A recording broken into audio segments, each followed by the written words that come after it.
All right, let's dive into one of Greek mythology's most powerful and honestly most cautionary tales. This is a story that's absolutely fueled by desire, gets shattered by pride, and is ultimately just destroyed by divine revenge. And believe me, the consequences here, they are as swift as they are catastrophic.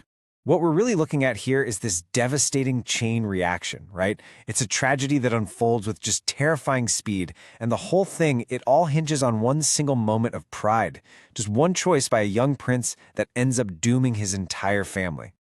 Okay, so our story kicks off in the ancient city of Troezen, and we meet its prince, Hippolytus.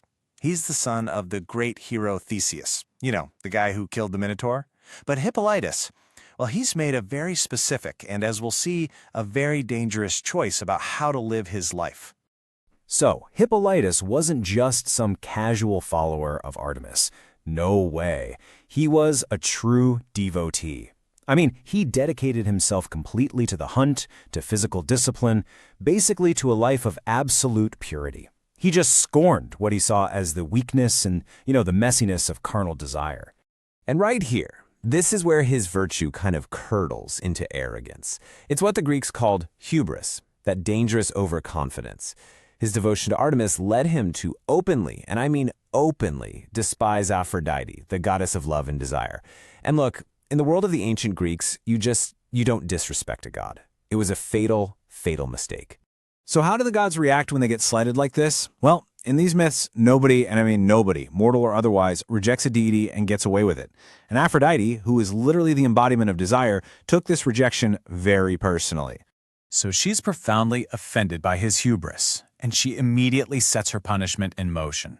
But her revenge? It's not simple. She comes up with this uniquely cruel curse. It's one that's designed to destroy him using the very thing he despises the most, uncontrollable desire. But here's the twisted part. Aphrodite's curse wasn't aimed at Hippolytus directly. Nope. In a move of just calculated cruelty, she targeted his family. She made sure the outcome would be as tragic as possible by turning his own stepmother, Phaedra, into the weapon of his destruction. And just like that, the curse begins to unravel everything. You have to understand, Aphrodite's divine power doesn't just, suggest a feeling. It creates a whole new, all-consuming reality for her victim. So this passion that Phaedra feels, it's described not as love, but as a sickness. It's like a fire in her veins that she absolutely cannot control. It's this external force, this divine madness, that just takes root in her very soul. And the myth is really clear about this. This overwhelming lust isn't seen as some kind of personal failing. It's a destructive plague. Phaedra starts to waste away, both physically and mentally. She's a prisoner to a desire that is literally eating her alive from the inside out. So, tormented beyond what she can endure, Phaedra confesses her secret to her old nurse. Now, the nurse, she's just hoping to help, right? So she goes and reveals everything to Hippolytus, thinking maybe he'll show a little pity. Well, she was profoundly wrong. Being true to his character, Hippolytus didn't see this confession as a tragedy. He saw it as an abomination. His reaction was swift, it was brutal, and it left absolutely no room for misunderstanding. He was just utterly repulsed.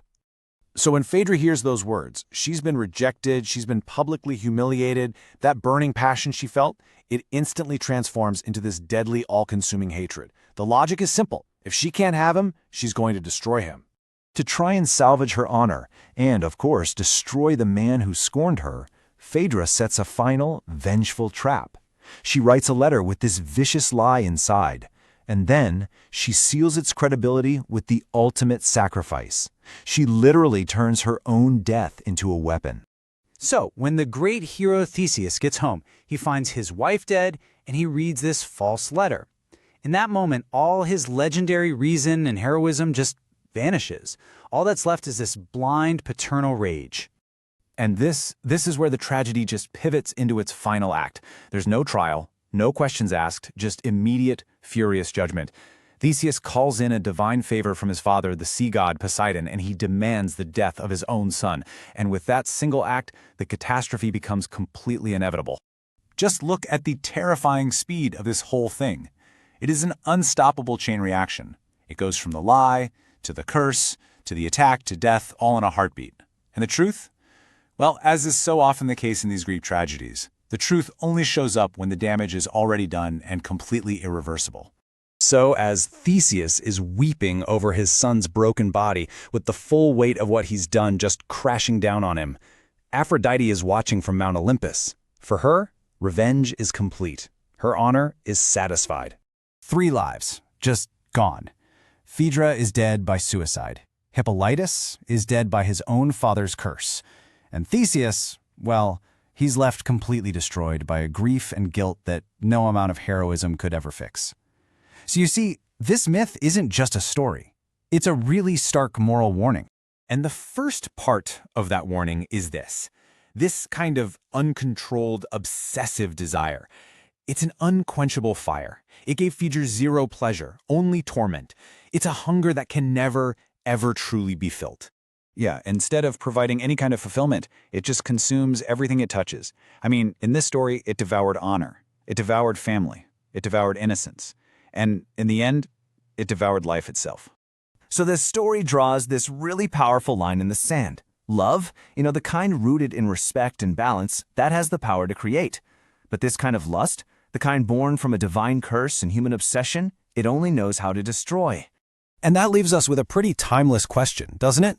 The myth leaves us with this warning about the incredibly fine line between powerful emotion and total annihilation. It's a warning that just echoes from the ancient world straight into our own.